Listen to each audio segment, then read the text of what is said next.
Jamás pensé que las palabras más aterradoras de mi vida las escucharía en la boca de un médico joven, con una mirada que mezclaba lástima y sospecha.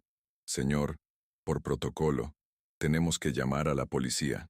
Aquella frase, lanzada en la esterilidad de una pequeña oficina de hospital, no fue un susurro, sino una explosión que demolió los cimientos de mi existencia en un solo instante. El mundo que conocía, un universo definido por el cuidado abnegado y el amor silencioso, se fracturó, dejándome a la deriva en un mar de incredulidad y pánico. El olor a antiséptico del lugar se volvió sofocante.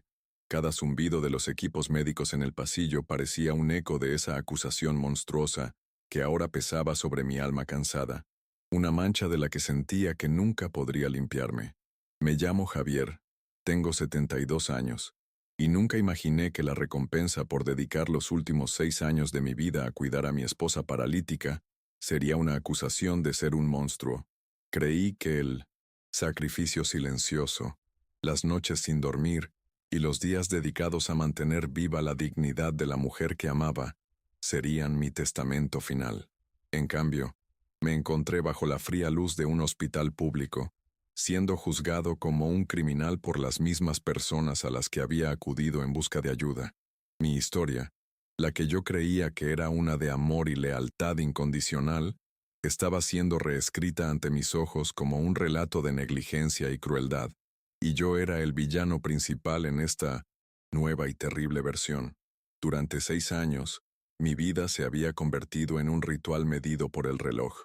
Me levantaba antes del amanecer para preparar los medicamentos de Elena, triturando las pastillas y mezclándolas con un poco de yogur para que pudiera tragarlas. Luego venía el baño en la cama, un acto de una intimidad y una ternura que requería toda mi fuerza física y emocional, moviendo su cuerpo frágil con un cuidado infinito para no lastimar su piel. La alimentaba con caldos y purés que cocinaba lentamente, asegurándome de que cada cucharada fuera un acto de amor. Cada 2 horas, día y noche, ponía una alarma para cambiarla de posición en la cama. Una batalla constante contra las escaras, esas heridas traicioneras que acechan a los inmóviles. Mi mundo se había reducido a las 4 paredes de su habitación. Las herramientas de mi taller de carpintería, que una vez fueron la extensión de mis manos y mi mayor orgullo, acumulaban polvo en un rincón. Mis amigos dejaron de llamar, entendiendo que mi vida ya no me pertenecía. El olor de la casa era una mezcla permanente de desinfectante, la sopa de pollo que siempre estaba en la estufa y la lavanda de las sábanas recién lavadas. Era un aroma que para cualquier extraño podría ser deprimente, pero para mí era el olor del deber, el perfume de una promesa cumplida. Cada día era idéntico al anterior, un ciclo de cuidados que me consumía lentamente, pero que yo aceptaba como mi destino. No me quejaba. Jamás. Cuando me casé con Elena hace 50 años, frente a un altar humilde y con un puñado de flores silvestres como único adorno, le prometí cuidarla en la salud y en la enfermedad. Y yo, Javier, soy un hombre de palabra. Un derrame cerebral se la llevó en vida, dejándome con su cuerpo presente pero su espíritu atrapado en algún lugar al que no podía llegar. Cuidarla era mi última conversación con ella, mi manera de decirle cada día que seguía ahí, que no la había abandonado, que el hombre que le juró amor eterno todavía estaba al pie de su cama, velando por ella hasta el final de sus días. Recuerdo la noche en que todo cambió. Estábamos sentados en el porche, en la vieja silla de balancín de madera que yo mismo construí para ella como regalo de bodas. La brisa de la tarde traía el aroma del jazmín del jardín de la vecina. Elena se recostó en mi hombro y me dijo, Javier, si algún día me pasa algo, no dejes que me lleven a un asilo. Prométeme que me cuidarás aquí, en nuestra casa. Le tomé la mano, sintiendo la suavidad de su piel que el tiempo aún no había agrietado, y se lo prometí. Esa silla de balancín ahora está vacía junto a su cama, un testigo mudo de esa promesa sagrada que se convirtió en mi única razón de ser.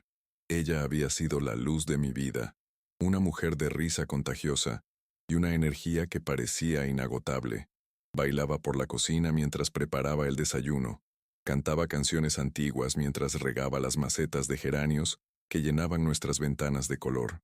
Era ella quien manejaba las finanzas del hogar con una habilidad asombrosa, haciendo que mi modesto sueldo de carpintero se estirara para criar a nuestros 2 hijos y darles una educación que nosotros nunca tuvimos. Verla postrada, en silencio, era una tortura diaria, un recordatorio constante de todo lo que la enfermedad nos había robado, pero en sus ojos, a veces, veía un destello de la mujer que fue, y eso era suficiente para darme fuerzas. Nuestra casa, ubicada en el corazón de Iztapalapa, en la Ciudad de México, la construimos juntos, ladrillo por ladrillo. Yo mezclaba el cemento y levantaba las paredes, y ella pintaba y plantaba el pequeño jardín que era su orgullo. Cada rincón de ese hogar guarda un recuerdo. La marca en la pared donde medíamos la altura de nuestros hijos. La pequeña grieta en el piso de la cocina de cuando se nos cayó una olla pesada durante un ataque de risa. La casa no era solo una propiedad, era el archivo físico de nuestra historia de amor, el refugio que habíamos edificado con nuestras propias manos. Un lugar que ahora se sentía más como un santuario silencioso y exhaustivo. Sobrevivíamos con mi exigua pensión de 18,500 pesos mensuales, una cantidad que, después de pagar la luz, el agua, el gas y los impuestos, apenas alcanzaba para lo básico. Los medicamentos de Elena eran caros, y los suplementos nutricionales que necesitaba para mantenerse fuerte consumían una parte considerable de nuestro presupuesto. A menudo, yo me saltaba una comida o cenaba solo un plato de frijoles para asegurarme de que a ella no le faltara nada. El dinero era una preocupación constante, un nudo en la garganta que nunca se deshacía del todo, pero la dignidad de mi esposa no era negociable. Prefería pasar hambre a que ella sufriera una carencia. Nuestra hija, Verónica, y su esposo, Ricardo, venían a visitarnos de vez en cuando. Sus visitas eran cortas, llenas de una tensión palpable. Verónica, de 45 años, trabajaba en 2 empleos para mantener a su propia familia y vivía bajo una presión financiera abrumadora que se reflejaba en su rostro siempre cansado y en su tono de voz impaciente. Veía mis esfuerzos, pero en lugar de admiración, en sus ojos solo había un cálculo frío. Miraba a su madre no como a una persona, sino como un problema, una carga que retrasaba el futuro que ella anhelaba para sus propios hijos, un futuro que dependía de la herencia de esta casa. Ricardo, mi yerno, era aún más directo en su pragmatismo. Hablaba de la casa como una inversión estancada. Sugería constantemente que un asilo sería la mejor opción, más práctico y más seguro para todos. Usaba palabras como eficiencia y recursos para hablar de la vida de mi esposa, como si fuera un negocio que no estaba dando rendimientos. Yo escuchaba en silencio, apretando los puños bajo la mesa, sintiendo cómo sus palabras profanaban la santidad de mi hogar y de mi promesa.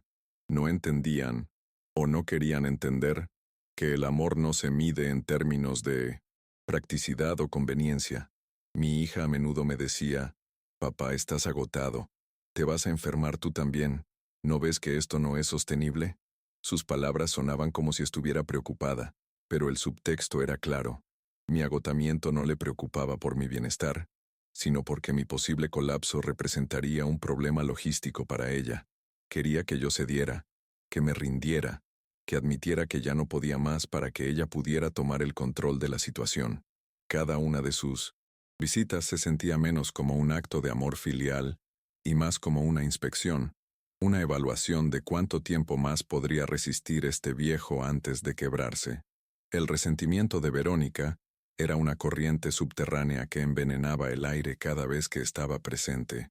Ella había crecido en la pobreza, y ese miedo, ese pánico a volver a la precariedad, la había convertido en una mujer dura, calculadora. Veía la enfermedad de su madre no como una tragedia familiar, sino como un obstáculo financiero. La casa, nuestro hogar, se había transformado en su mente en la única tabla de salvación para sus propias deudas y ansiedades. Y yo, al mantener a Elena viva, al cuidarla con tanto esmero, sin darme cuenta, me había convertido en el guardián que le impedía reclamar su anhelado tesoro. Mis nietos, sin embargo, eran mi único consuelo. Cuando venían, La casa recuperaba un poco de su antigua luz. Sus risas infantiles rompían la quietud y, por un momento, Elena parecía reaccionar, un leve movimiento en sus párpados, un suspiro casi imperceptible. Ellos eran la continuación de nuestra sangre, la prueba de que nuestro amor había dado frutos hermosos. Pero Verónica también los usaba como arma, hablando constantemente de las oportunidades que sus hijos se estaban perdiendo por la situación, insinuando que los recursos que se gastaban en su abuela podrían haberse invertido en su futuro. Era una forma sutil y cruel de chantaje emocional. Antes de continuar con la historia y contarles cómo llegué a este punto de quiebre, les pido un momento de su tiempo. Si esta historia resuena en ustedes de alguna manera, por favor, hagan clic en me gusta, suscríbanse al canal para no perderse cómo se desarrolla esta batalla, y déjenme un comentario, diciéndome desde qué ciudad y país me están viendo. Su apoyo, aunque no lo crean, es un faro de luz en medio de esta oscuridad. Saber que no estoy completamente solo, que hay gente de buen corazón escuchándome, me da la fuerza que necesito para seguir adelante y luchar por limpiar mi nombre y honrar la memoria de mi esposa. Aquella mañana de domingo, todo empeoró drásticamente. Elena comenzó a tener dificultades para respirar. Su pecho subía y bajaba con un esfuerzo agónico, y un tinte azulado apareció alrededor de sus labios. El pánico se apoderó de mí. Llamé a una ambulancia, pero me dijeron que tardaría demasiado. Desesperado, llamé a un vecino, un joven taxista llamado Carlos, quien a menudo me ayudaba con las compras. Sin dudarlo un segundo, me ayudó a cargar a Elena, envuelta en mantas, y nos llevó a toda velocidad al hospital público más cercano, el único al que podíamos permitirnos ir. Cada semáforo en rojo era una tortura. Cada segundo se sentía como una eternidad. La sala de emergencias era un caos de ruido, dolor y desesperación. Enfermeras corriendo, gente llorando, el pitido incesante de los monitores. Me hicieron sentarme en una silla de plástico duro en un pasillo mientras se llevaban a Elena a un cubículo. Las horas pasaban con una lentitud insoportable. Nadie me decía nada. Me sentía invisible. Un anciano asustado aferrado a un pequeño bolso con los documentos de mi esposa. Observaba a los médicos y enfermeros pasar, sus rostros impasibles, acostumbrados a la tragedia diaria. Para ellos, mi Elena era solo un caso más, una cama que ocupar, un expediente que llenar, pero para mí, ella era mi vida entera. Finalmente, después de lo que pareció una vida entera, un médico joven, de no más de 30 años, salió a buscarme. Su rostro era serio, profesional, pero había algo en su mirada que me inquietó. Me guió a una pequeña oficina sin ventanas, donde también nos esperaba una trabajadora social. Me pidieron que tomara asiento. El aire en la habitación era denso, pesado. Sentí un frío recorrer mi espalda. Sabía que las noticias no eran buenas, pero nunca, ni en mis peores pesadillas, pude haber imaginado lo que estaba a punto de suceder. Me preparé para escuchar un diagnóstico terrible, una complicación fatal, el anuncio del fin. El médico carraspeó, revisó unos papeles en su escritorio y luego me miró directamente a los ojos. Señor Javier, comenzó con una voz monótona. Su esposa está estable por ahora, pero hemos encontrado algo que nos preocupa seriamente. Hizo una pausa, como si estuviera eligiendo sus palabras con un cuidado calculado.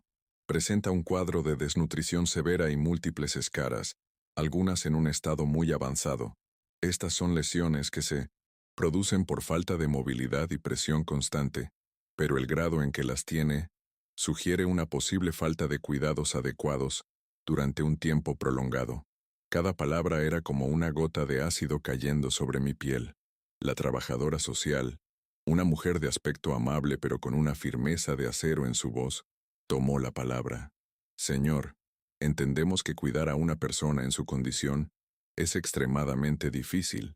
Es una carga enorme para cualquiera. Su tono era condescendiente, como si me estuviera perdonando la vida. Sin embargo, la condición en la que ha llegado su esposa es alarmante. Hay protocolos que estamos obligados a seguir en casos como este, cuando hay indicios de posible negligencia o abuso a un adulto mayor. No lo estamos acusando directamente, pero tenemos la obligación de investigar para garantizar la seguridad del paciente. La palabra abuso resonó en la habitación, un eco venenoso y surrealista. Fue entonces cuando el médico pronunció la frase que lo cambió todo. Señor, por protocolo tenemos que llamar a la policía. Lo dijo sin emoción, como si estuviera leyendo una lista de compras. Y en ese momento, el suelo desapareció bajo mis pies. La policía. Para mí, para Javier, el hombre que había renunciado a su propia vida para cuidar a su esposa. El shock fue tan profundo que no pude hablar. Un zumbido llenó mis oídos. Miré sus rostros, el del médico joven y el de la trabajadora social, y vi en ellos la convicción. Ya me habían juzgado. Para ellos, yo era culpable. La acusación implícita era clara y devastadora. Yo, su esposo, su cuidador, era el responsable de su sufrimiento. Yo, que medía mi éxito diario en la limpieza de su piel y en la nutrición de su cuerpo, estaba siendo señalado como el monstruo que la había dejado consumirse. La ironía era tan cruel, tan absurdamente dolorosa, que sentí una risa amarga subir por mi garganta, pero se ahogó en un nudo de angustia. Me sentí despojado de mi identidad, de mi propósito, de los 6 años, de sacrificio que de repente se habían convertido en un crimen.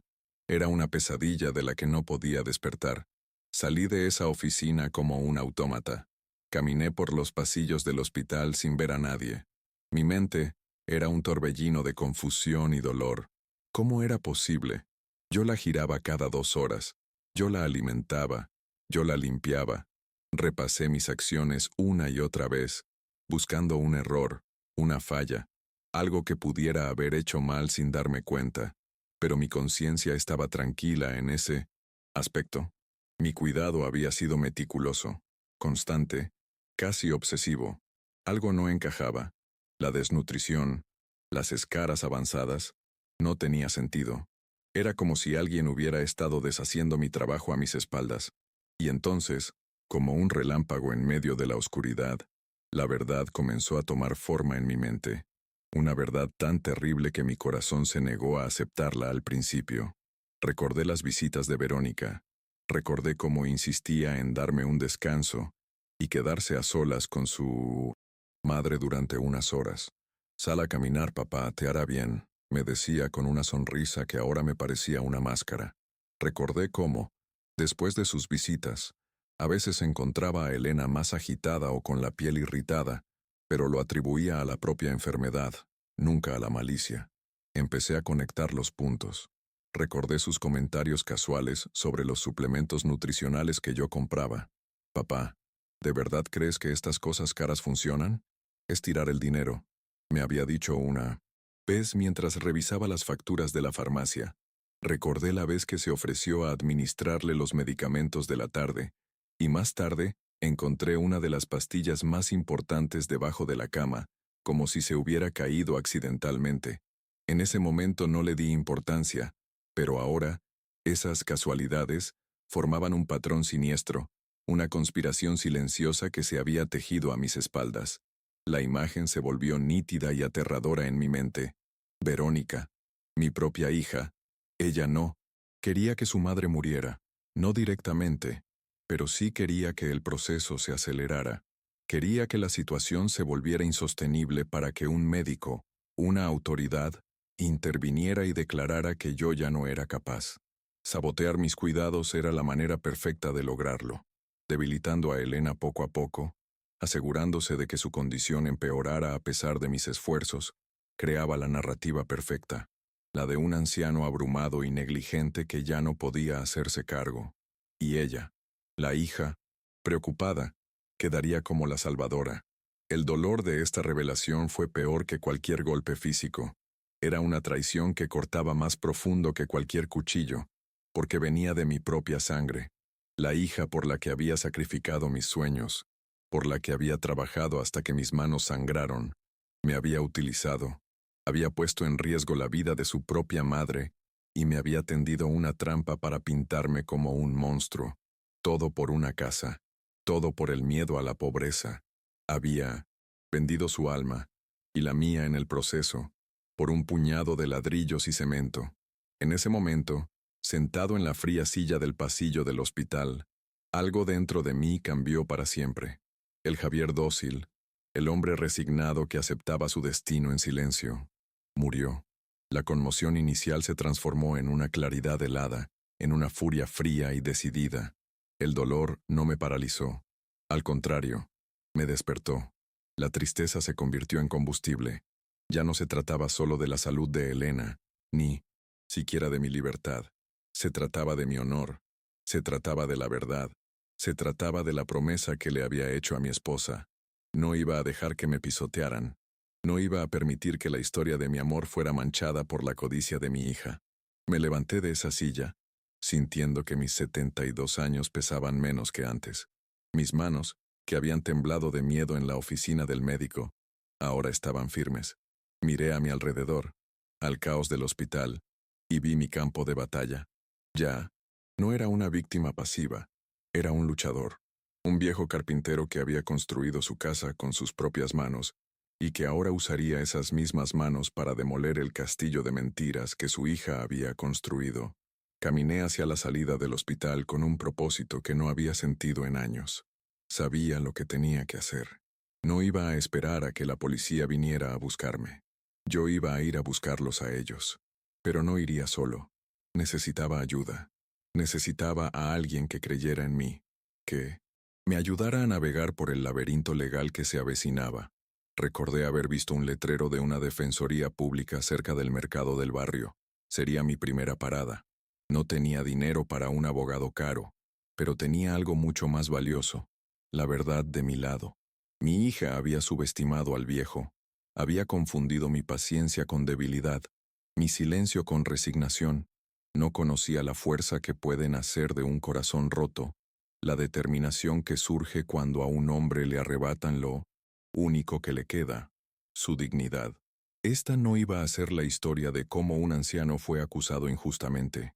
Iba a ser la historia de cómo luchó con uñas y dientes para probar su inocencia y exponer la crueldad que se escondía detrás de una máscara de piedad filial. La guerra acababa de comenzar. No tenía un plan detallado, solo una convicción inquebrantable. Iba a reunir pruebas, cada recibo de farmacia, cada nota que había escrito en un viejo cuaderno sobre la salud de Elena.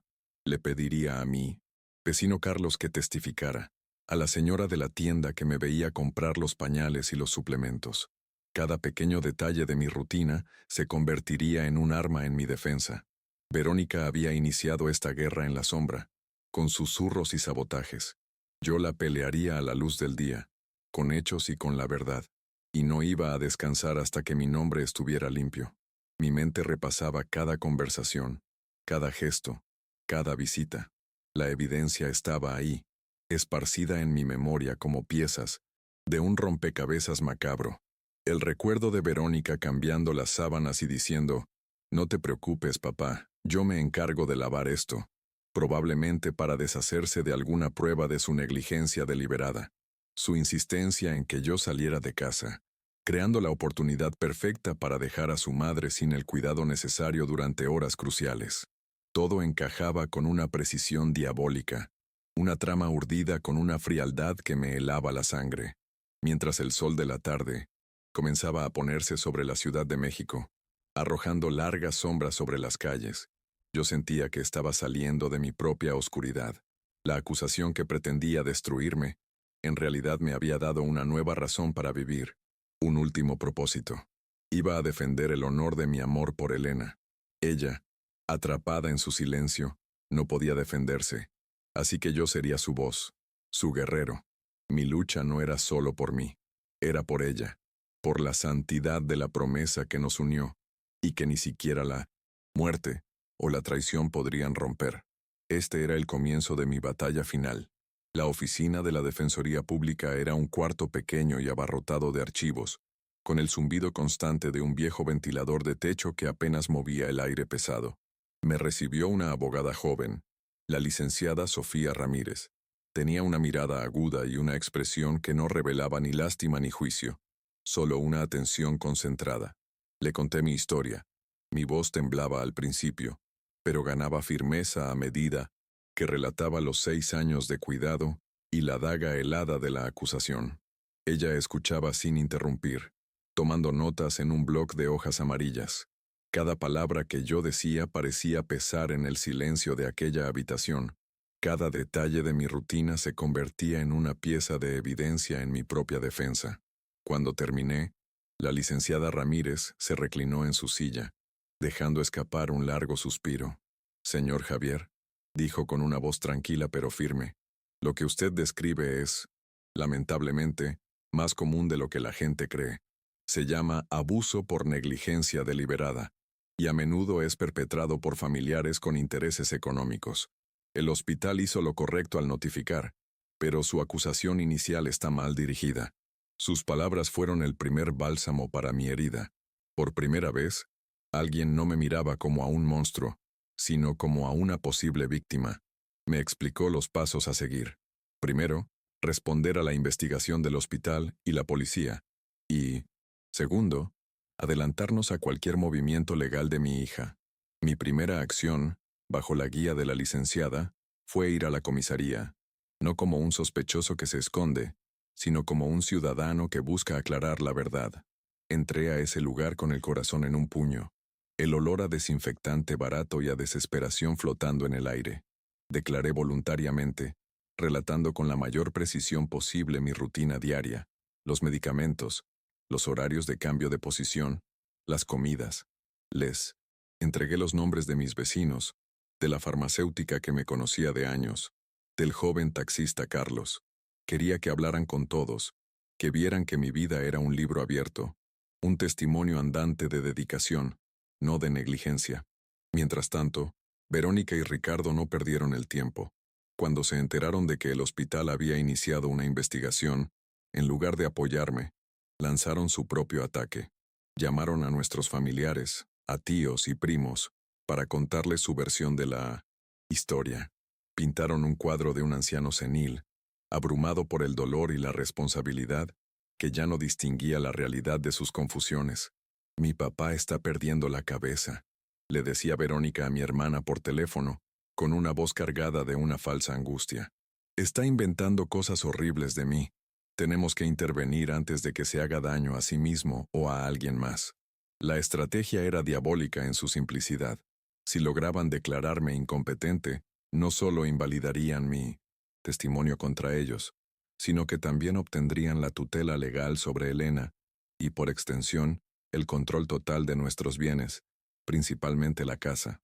El conflicto ya no era solo una cuestión de honor, sino una carrera contra el tiempo para evitar que me despojaran de todo, mi esposa, mi hogar y mi propia autonomía.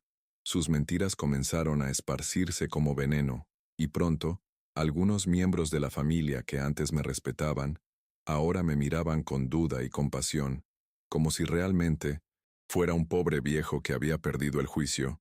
Fue entonces cuando comencé mi propia investigación, una búsqueda metódica de la verdad en los rincones de mi propia casa. Abrí la vieja caja de galletas donde guardaba todos los recibos. Allí estaban, mes tras mes, año tras año, los tickets de la farmacia San Judas, detallando la compra de losartán para la presión, los suplementos Ensure, las cremas especiales para la piel, los pañales para adulto. Cada uno de esos pequeños papeles era un soldado en mi ejército de la verdad, una prueba irrefutable de mi cuidado constante. Los organicé por fecha, creando un archivo meticuloso que contradecía la narrativa de negligencia que mi hija estaba construyendo. Luego encontré mi tesoro más preciado, un pequeño cuaderno de contabilidad de tapa negra. Durante los últimos 6 años, había llevado un diario detallado de la salud de Elena. No era por desconfianza, sino por necesidad, para llevar un registro para los médicos. Anotaba su presión arterial, su temperatura, la cantidad de comida que ingería, cada medicamento administrado con hora y dosis, y cualquier cambio en su condición. 14 de marzo, ligera fiebre por la tarde, 37.0. Le di paracetamol según indicaciones. Parece más tranquila después. 22 de abril, rechazó el puré de verduras. Intenté con caldo de pollo y tomó media taza. Leer esas páginas era revivir cada batalla, cada pequeña victoria, cada momento de preocupación. Ese cuaderno era mi coartada. Una tarde, mientras revisaba esos papeles en la mesa de la cocina, me invadió un recuerdo. Fue hace más de 20 años. Verónica había sido aceptada en la universidad, la primera en nuestra familia en lograrlo, pero no teníamos dinero para la matrícula. Yo acababa de recibir una oferta por mi juego de herramientas de carpintería alemanas, una herencia de mi propio padre, mi mayor orgullo profesional. Sin dudarlo, las vendí. Recuerdo la mirada de Verónica, sus ojos llenos de lágrimas y gratitud. Te lo pagaré todo, papá, te lo juro, me dijo. Ahora el eco de esa promesa se sentía como una burla cruel, una deuda pagada con la más amarga de las traiciones. El contraste entre aquella joven agradecida y la mujer fría y calculadora en la que se había convertido era un abismo que mi corazón no podía cruzar. ¿En qué momento se había perdido? Cuando el miedo a la pobreza se había vuelto más fuerte que el amor a su familia.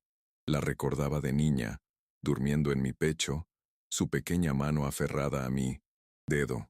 Ese recuerdo, que antes me traía calor, ahora solo me provocaba un dolor sordo y profundo. La hija que yo había criado, para la que había sacrificado tanto, había muerto en algún punto del camino, y en su lugar había una extraña con sus mismos ojos. Mi vecina, la señora Consuelo, una enfermera jubilada que vivía en la casa de al lado, se convirtió en una aliada inesperada. Cuando le conté lo que estaba pasando, su rostro se endureció con indignación. «Eso es una infamia, Javier», exclamó. «Yo te he visto. He visto cómo te desvives por Elena. Te he visto en la madrugada a través de la ventana cambiándola de posición. He olido los caldos que le preparas a diario. Si necesitas un testigo, aquí me tienes. Yo le diré a quien sea necesario la clase de hombre que eres». Su validación fue como un vaso de agua en el desierto, reafirmando mi cordura en un momento en que todos querían hacerme dudar de ella. Verónica y Ricardo escalaron su ofensiva. Me llegó una notificación. Oficial. Habían solicitado una audiencia para obtener la tutela provisional de Elena, argumentando mi inestabilidad mental y avanzada edad. El documento legal, con sus términos fríos y su lenguaje impersonal, era un arma diseñada para aniquilarme. El señor Javier presenta un comportamiento errático y paranoide, constituyendo un riesgo para sí mismo y para la paciente. Leía una de las cláusulas. Sentí el suelo temblar de nuevo. Estaban usando el sistema, las leyes diseñadas para proteger a 1900, los vulnerables, como un garrote para aplastarme. Tuve una confrontación directa con Verónica una tarde que apareció en casa sin avisar.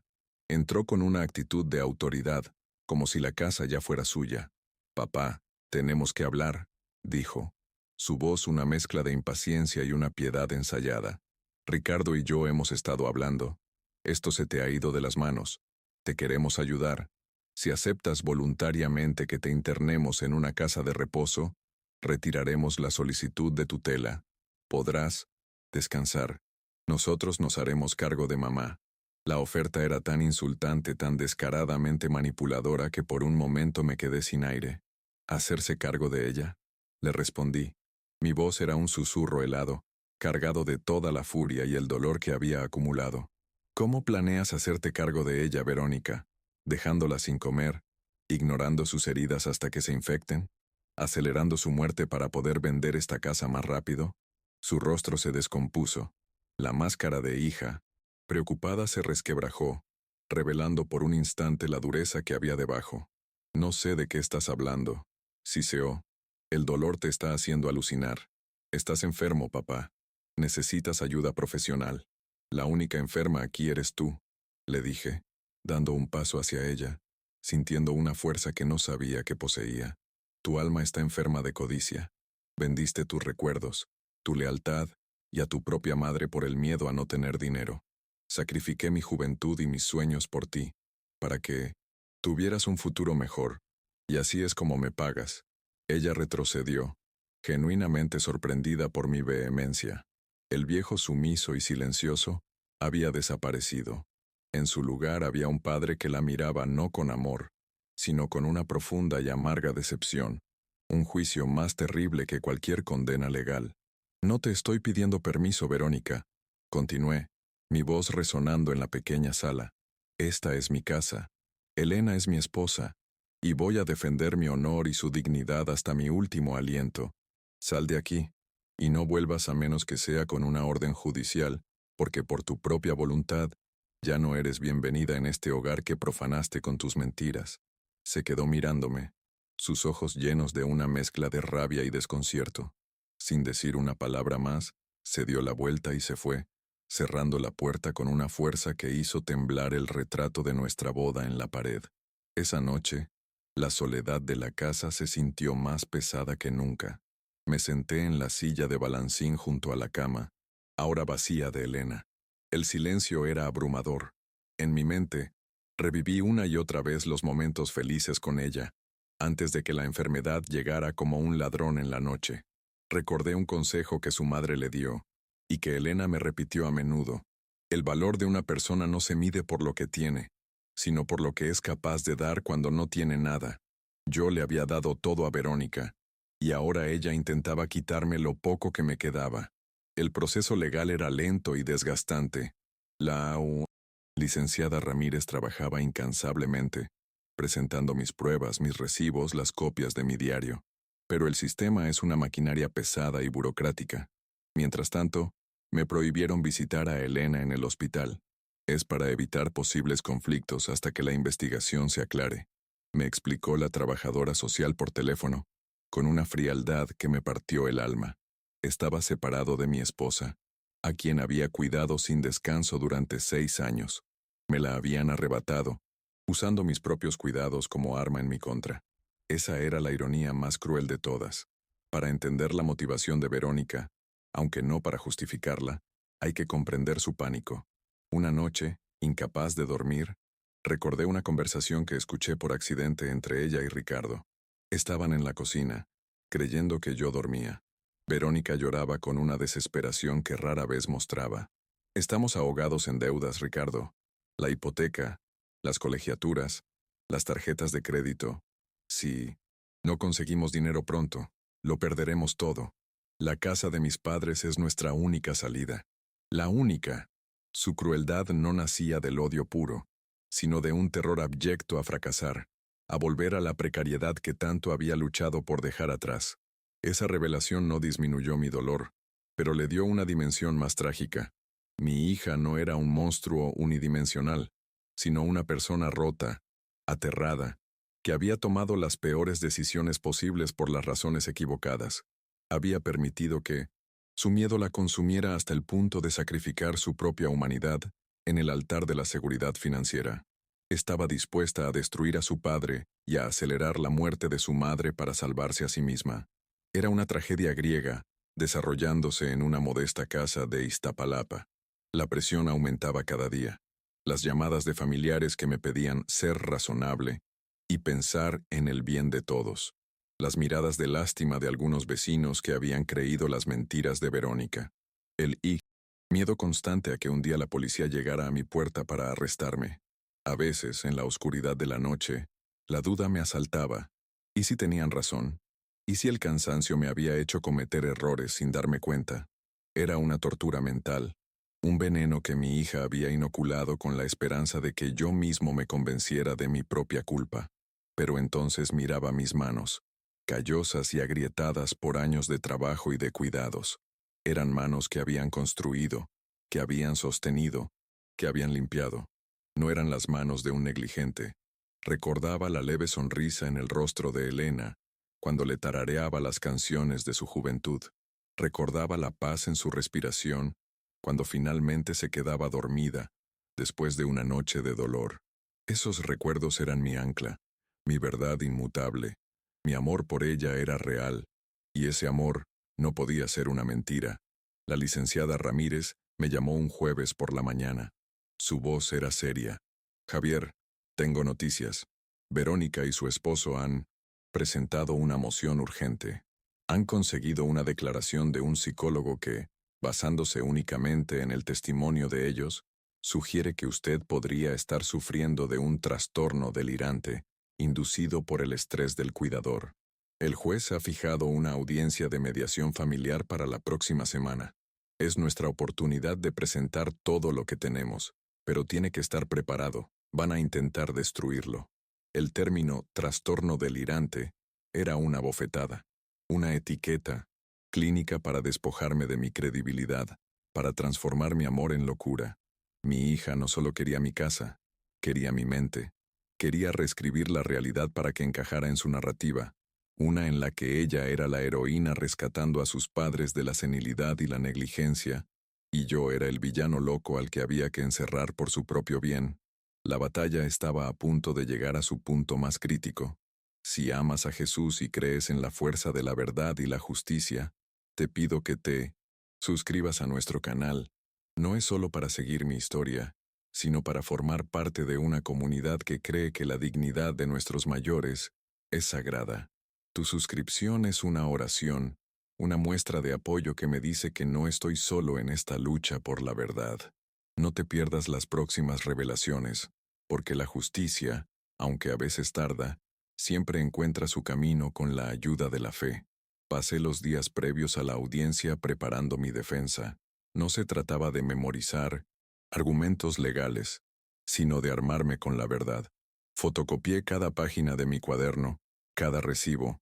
Le pedí a Carlos, el taxista, y a la señora Consuelo que escribieran declaraciones juradas. Hablé con mi nieto mayor, un joven de 16 años que a menudo me veía cuidar a su abuela. Le pedí que simplemente escribiera lo que había visto, sin adornos. Quería que la verdad hablara por sí misma, a través de las voces de quienes habían sido testigos de mi día a día. La noche antes de la mediación fue la más larga de mi vida. No pude dormir.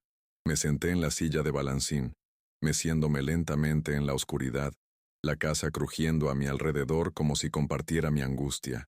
Miré el lugar vacío en la cama, y le hablé a Elena como si estuviera allí. Le conté todo. Le pedí fuerzas. Le prometí, una vez más, que no me rendiría, que protegería su memoria y nuestro amor de las garras de la codicia, que lucharía por los dos, hasta el final. Me di cuenta de que la batalla ya no era solo por mi inocencia. Se había convertido en una lucha por el significado de mi vida entera. Si Verónica ganaba, si lograba pintarme como un viejo loco y negligente, borraría no solo los últimos 6 años, sino 50 años de matrimonio, de trabajo, de sacrificio. Me convertiría en una nota al pie de página en la historia de su éxito financiero, el padre senil del que tuvo que hacerse cargo. Mi legado se convertiría en una mentira. No podía permitirlo. Mi dignidad era la última fortaleza. ¿Qué me quedaba? El último territorio que no estaba dispuesto a ceder. Podían quitarme mi casa, podían quitarme mi libertad, pero no podían quitarme la verdad de quién era yo. Y estaba dispuesto a enfrentarme a mi propia hija en un tribunal, a exponer sus mentiras frente al mundo, para defender esa verdad. El carpintero estaba listo para su última obra, reconstruir su honor desde los escombros de la traición. La ironía dramática de la situación era palpable para mí, aunque no para ellos. Verónica y Ricardo creían que estaban luchando contra un anciano frágil y confundido. No sabían que estaban luchando contra el poder de una promesa, contra la fuerza de un amor que había resistido medio siglo de pruebas. No sabían que yo tenía un arsenal de pruebas minuciosas. Un diario que era un testigo silencioso pero elocuente de cada uno de mis actos. Caminaban con arrogancia hacia una trampa que ellos mismos habían creado, sin saber que el viejo que despreciaban tenía la verdad como su arma más afilada.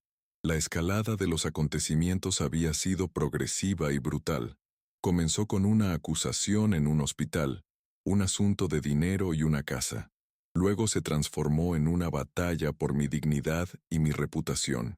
Y ahora, se había convertido en una guerra por el alma misma de mi familia, por la definición de mi legado, y por la santidad de la promesa que le hice a la mujer que amaba. Las apuestas no podían ser más altas. El día de la audiencia llegó, gris y nublado, un reflejo perfecto de mi estado de ánimo. Me puse mi mejor camisa, la que usaba para las bodas y los bautizos. Me miré en el espejo y vi a un hombre viejo, con el rostro surcado de arrugas y los ojos cansados. pero con una chispa de determinación que no había visto en mucho tiempo.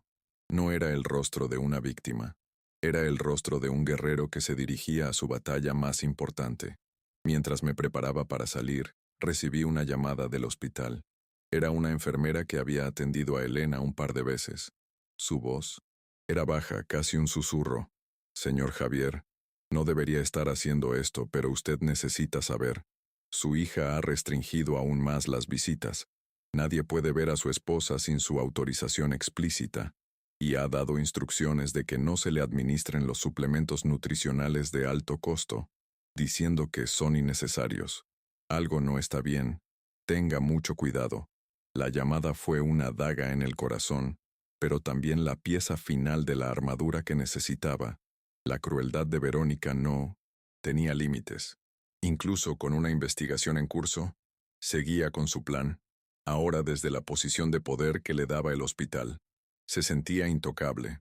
La llamada de la enfermera era una prueba más, aunque no pudiera usarla legalmente, de sus verdaderas intenciones.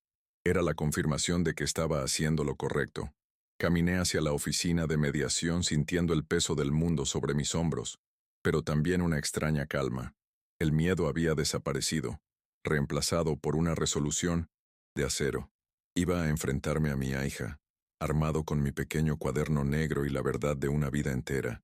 El resultado era incierto, pero de una cosa estaba seguro.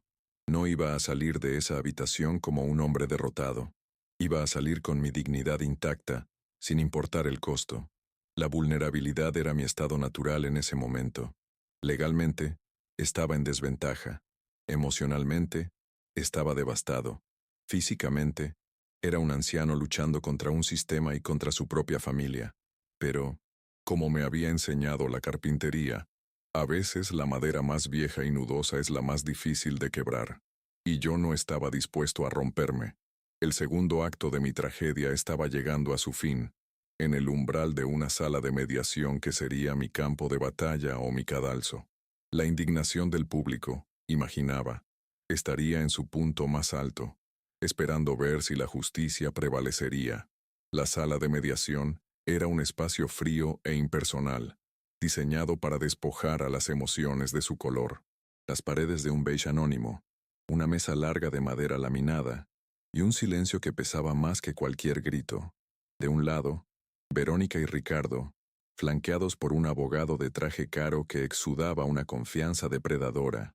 Del otro, la licenciada Sofía Ramírez y yo, un viejo carpintero con un cuaderno raído como única arma. La tensión era una criatura viva en el centro de la mesa, respirando el aire viciado de una familia rota. Sentí la mirada de mi hija. No había amor en ella, ni siquiera odio, solo un cálculo frío, la mirada de quien observa un obstáculo a punto de ser removido. El abogado de Verónica comenzó a hablar. Su voz era suave y venenosa, tejiendo una red de compasión falsa.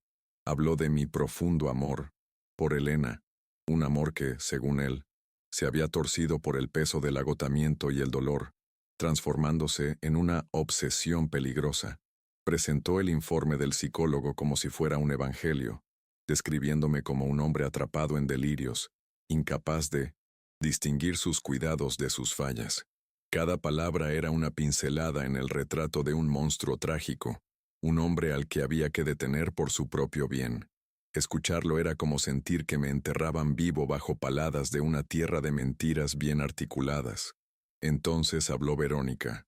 Las lágrimas brotaron de sus ojos con una sincronización perfecta, un torrente de cocodrilo diseñado para ahogar la verdad.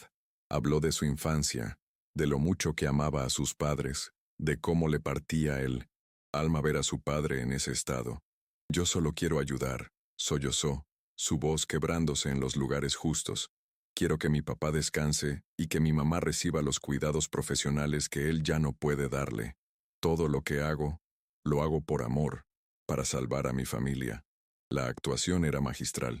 Por un instante, si no conociera la verdad, hasta yo mismo habría creído en la sinceridad de aquella hija abnegada y sufriente. Una oleada de náuseas me subió por el esófago. El hedor de su hipocresía era sofocante. La miré a los ojos y ya no vi a la niña que había cargado en mis hombros. ni a la joven por la que había vendido mis herramientas. Vi a una extraña, una actriz consumada que había memorizado tan bien su papel que quizás hasta ella misma se creía sus propias mentiras.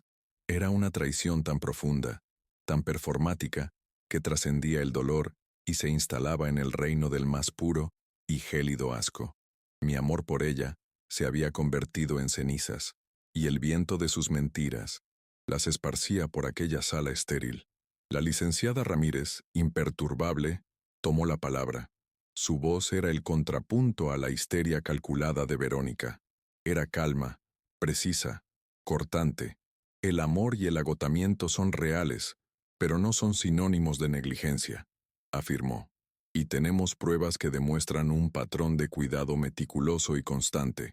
Colocó sobre la mesa el fajo de recibos de la farmacia, organizados por fecha. Estos no son solo papeles, son la crónica de una dedicación, ininterrumpida. El abogado de mi hija los miró con desdén. Cualquiera puede comprar medicamentos.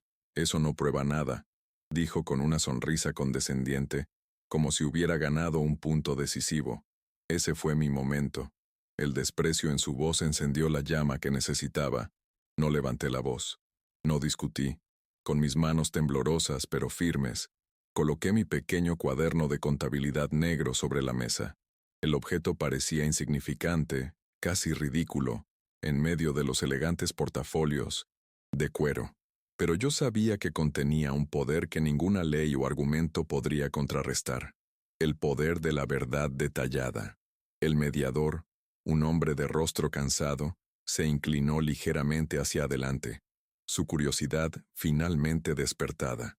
El silencio en la sala se volvió expectante, denso. Lo abrí en una página marcada. No voy a discutir, dije, mi voz sonando más fuerte de lo que me sentía. Voy a leer. Mi dedo recorrió la línea hasta encontrar la fecha. 28 de mayo. Aniversario de bodas número 50. Le preparé a Elena su sopa de fideos favorita, licuada para que pudiera tragarla. Le leí en voz alta las cartas que me escribió cuando éramos novios. Se quedó dormida con una sonrisa. Verónica llamó esa noche, 2 minutos. Se quejó de que el recibo del agua había llegado muy alto. Levanté la vista. La cara de mi hija era una máscara de piedra. Pasé unas cuantas páginas. 12 de agosto. Cumpleaños de mi nieta Sofía. Verónica trajo una rebanada de pastel. La deshice en un poco de leche tibia y le di a probar a Elena con la punta de mi dedo para que compartiera la celebración. Quería que supiera que todavía era parte de esta familia. Ese día, Verónica me dijo que era un desperdicio de tiempo, que mamá ya ni siquiera se daba cuenta. Pero yo sí me doy cuenta. Yo sí sé que ella está ahí. Cada palabra era una gota de verdad cayendo sobre la superficie de sus mentiras, creando ondas que ellos no podían controlar. La sala quedó en un silencio absoluto, roto únicamente por el zumbido del aire acondicionado. El abogado de Verónica ya no sonreía. Ricardo miraba fijamente la mesa, y Verónica, por primera vez, perdió la compostura. El velo de la hija afligida se desgarró, y por un segundo vi en sus ojos una furia desnuda, el resentimiento de ser expuesta de una manera tan simple, tan irrefutable. La verdad no había llegado con un grito, sino con el susurro de un recuerdo escrito en tinta barata sobre papel viejo. El peso emocional de mis palabras había aplastado sus argumentos legales. Cerré el cuaderno con suavidad. El sonido del cartón contra las hojas fue rotundo en el silencio. Levanté la vista y la miré directamente a los ojos, sin odio, solo con el peso de una tristeza infinita. «¿Estabas esperando heredar esta casa?», le dije, mi voz firme pero quebrada por el dolor. «Pero la única herencia que yo quería dejarte era el ejemplo de cómo se ama hasta el final. Parece que no entendiste el valor de ninguna de las dos». Esa frase quedó, suspendida en el aire, un epitafio para la relación que alguna vez tuvimos, una condena moral más pesada que cualquier veredicto judicial. Ricardo intentó intervenir, tartamudeando sobre fantasías y la mente de un anciano, pero su voz sonaba hueca, desprovista de toda convicción. El mediador me miraba a mí, ya no como a un acusado, sino como a un hombre. La licenciada Ramírez aprovechó la oportunidad deslizando sobre la mesa las declaraciones firmadas de la señora Consuelo y de Carlos. Aquí tienen el testimonio de personas que vieron al señor Javier día y noche. ¿También ellos están delirando?, preguntó, su voz cargada de una ironía helada. La narrativa que habían construido con tanto cuidado se estaba desmoronando ladrillo a ladrillo. Mi abogada no se detuvo. Y en cuanto a la condición médica de la señora Elena, continuó, su tono volviéndose más agudo. Los síntomas de desnutrición y escaras que el hospital reportó, curiosamente, podrían ser el resultado de un sabotaje deliberado. Si alguien con acceso regular a la paciente hubiera estado, digamos, omitiendo suplementos o evitando cambiarla de posición durante las horas en que el cuidador principal no estaba presente, no acusó directamente, pero su mirada se clavó en Verónica, dejando que la implicación envenenara el aire. Fue entonces cuando recordé la llamada de la enfermera. Me incliné y se lo susurré al oído a Sofía. Ella asintió levemente, una luz de batalla en sus ojos. Se enderezó y su voz resonó, con nueva autoridad. De hecho, tenemos serias razones para creer que este patrón de negligencia intencionada no solo ha ocurrido en el pasado, sino que podría estar continuando en este mismo instante en el hospital, ahora que mi cliente tiene el acceso restringido. La sugerencia de un crimen en curso, de un abuso activo, cambió por completo la atmósfera de la sala. Ya no se trataba de una disputa familiar, sino de un posible acto criminal. El abogado de Verónica, visiblemente descolocado, protestó hablando de acusaciones infundadas y calumnias desesperadas. Pero era demasiado tarde. La duda ya había sido sembrada en la mente del mediador. Este se aclaró la garganta, su rostro ahora severo. Esta reunión ha terminado, anunció. Dados los testimonios y las graves contraacusaciones presentadas, recomendaré al juez que la petición de tutela sea denegada de inmediato, y sugeriré que se inicie una investigación completa sobre las acciones de todas las partes involucradas. Fue una victoria, pequeña pero monumental. La marea había cambiado. Salimos de aquella sala y sentí como si hubiera estado conteniendo la respiración durante horas. En el pasillo, una figura esperaba nerviosamente. Era mi nieto, Leo. Al verme, corrió y me abrazó con una fuerza que casi me hace perder el equilibrio. Te creo, abuelo. Siempre te he creído, me dijo al oído. Su voz joven y sincera era la validación más pura y sanadora que podría haber recibido. En ese abrazo sentí que no todo estaba perdido, que una hebra del tejido familiar todavía estaba intacta, fuerte y verdadera. Leo me entregó un papel doblado. Era una carta, escrita con su letra de adolescente. Abuelo, no sabía si debía decir esto, pero no es justo. Leí las líneas con el corazón en un puño. Describía una noche en la que escuchó a sus padres discutir en voz baja en la cocina. Su madre, Verónica, lloraba de frustración, y su padre, Ricardo, le decía, tienes que ser paciente, el plan funcionará, solo tenemos que acelerar un poco las cosas para que el viejo ya no pueda más. La frase, acelerar las cosas, era una confesión, una daga de humo que ahora tenía forma escrita. La declaración de mi nieto era la pieza que nos faltaba, la prueba de la premeditación. Mi resistencia, mi negativa a rendirme, lo había inspirado a él a dar un paso al frente, a elegir la verdad por encima de la lealtad ciega a sus padres. Ya no estaba solo en esta lucha. La señora Consuelo, Carlos, la licenciada Ramírez, la enfermera, anónima y ahora mi propio nieto, se estaba formando un pequeño ejército de decencia a mi alrededor, una red de apoyo que me sostenía cuando mis fuerzas flaqueaban. La esperanza, que había sido una brasa moribunda, comenzaba a arder de nuevo. Mientras nos alejábamos del edificio, por primera vez en semanas, sentí el sol en mi cara. Caminaba más erguido. El peso en mis hombros no había desaparecido, pero ahora lo sentía diferente. Ya no era el peso de la vergüenza y el miedo, sino el peso de la responsabilidad de luchar hasta el final. No voy a permitir que se salgan con la suya, me dije a mí mismo, una promesa silenciosa. Es hora de luchar de verdad. El hombre vulnerable estaba dando paso a un hombre determinado, forjado en el fuego de la traición. Sofía me explicó el nuevo panorama. Ya no estábamos a la defensiva. Con el testimonio de Leo, podíamos presentar una denuncia penal formal contra Verónica y Ricardo por abuso de ancianos y fraude. Pasaríamos de ser los acusados a ser los acusadores. Esto ya no es sobre la casa, Javier, me dijo, su mirada fija en la mía. Esto es sobre justicia, una justicia que su esposa merece. Asentí, sabiendo que tenía razón. La batalla por mi nombre se estaba convirtiendo en una cruzada por la memoria de Elena. Días después, llegó la notificación oficial. La petición de tutela de Verónica había sido desestimada por el juez. La amenaza inmediata sobre mi autonomía y mi hogar había sido neutralizada. Era una resolución parcial, una bocanada de aire fresco en medio del humo.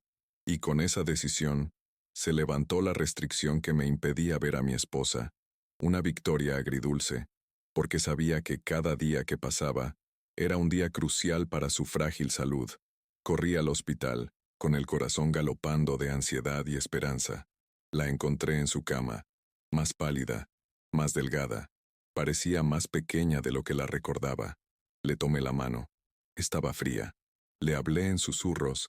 Le conté que había ganado la primera batalla, que pronto volvería a casa, que estaba luchando por los dos. No sé si me escuchó, pero por un instante sentí una leve presión en sus dedos. O quizás fue solo mi deseo. La advertencia de la enfermera sobre los suplementos retumbaba en mi cabeza como un tambor fúnebre. Poco después recibí otra llamada. Era la policía.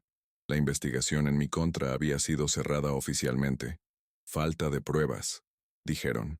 Las palabras eran tan burocráticas, tan insuficientes para describir la magnitud del infierno que había vivido. Mi nombre estaba limpio ante la ley, pero la mancha en mi corazón tardaría mucho más en borrarse. La primera injusticia había sido corregida, pero la herida principal, la traición de mi hija, seguía abierta y sangrando. La situación se había invertido por completo. Ahora, eran Verónica y Ricardo quienes estaban bajo el escrutinio de la ley. La fiscalía, impulsada por la denuncia de Sofía y el testimonio de Leo, había abierto una investigación formal en su contra. La tensión en la familia se volvió insoportable. Las llamadas cesaron. El silencio se convirtió en una muralla entre nosotros. Estaban solos con sus acciones, y el sistema que habían intentado usar como arma ahora se volvía contra ellos. El miedo que ellos me habían infligido ahora era suyo. Mi comunidad, mi pequeño mundo del barrio, también reaccionó. Las miradas de lástima se transformaron en gestos de respeto y solidaridad. La señora Consuelo me trajo un día un caldo de pollo caliente, para que recuperes las fuerzas, me dijo. Carlos, el taxista, se negó a cobrarme los viajes al hospital. La gente me saludaba en la calle con un cabeceo de reconocimiento. Mi dignidad, que había sido arrastrada por el lodo, estaba siendo limpiada, no por un juez, sino por la bondad de la gente común que creía en la verdad. Un martes por la tarde, mientras estaba sentado junto a la cama de Elena, sosteniendo su mano y leyéndole un salmo, su respiración se volvió más suave, más superficial, y luego, simplemente, se detuvo. Se fue en silencio, pacíficamente, como si hubiera esperado a que yo estuviera allí, a que mi nombre estuviera limpio, para permitirse descansar. Su larga batalla había terminado, y yo, que había luchado tanto por mantenerla conmigo, sentí una extraña mezcla de un dolor devastador y una profunda paz. Había cumplido mi promesa. Estuve con ella hasta el final. El funeral fue pequeño, íntimo. Solo unos pocos vecinos y familiares que nunca habían dudado de mí. Verónica y Ricardo no estaban allí. Fui inflexible en eso. No permitiría que su hipocresía profanara el último adiós a la mujer a la que habían despreciado en vida. Fue mi último acto como su protector, un acto de cerrar la puerta a la oscuridad que habían traído a nuestras vidas. Fue un final doloroso, pero necesario para preservar la santidad de su memoria. Ahora, estoy solo en nuestra casa. El silencio es diferente. Ya no es el silencio de la enfermedad, sino el de la ausencia. A veces, por la noche, me siento en la silla de balancín y siento su presencia a mi lado. He ganado la batalla por mi honor. He cumplido mi promesa. pero la victoria tiene el sabor amargo de la pérdida. Perdí a mi esposa, y mucho antes, perdí a mi hija. Soy un hombre libre y vindicado, pero también un hombre profundamente solo, un guardián de recuerdos en una casa llena de fantasmas. Ayer por la tarde, sonó el teléfono. Era la licenciada Sofía Ramírez. Su voz era seria, pero había una nota de determinación en ella. Javier, me dijo, la Fiscalía ha tomado una decisión. Van a presentar cargos formales contra Verónica y Ricardo por abuso y fraude. El juicio va a seguir adelante. Su testimonio será la pieza clave. Sé que ha pasado por mucho, pero necesito preguntarle, ¿está listo para ver esto hasta el final?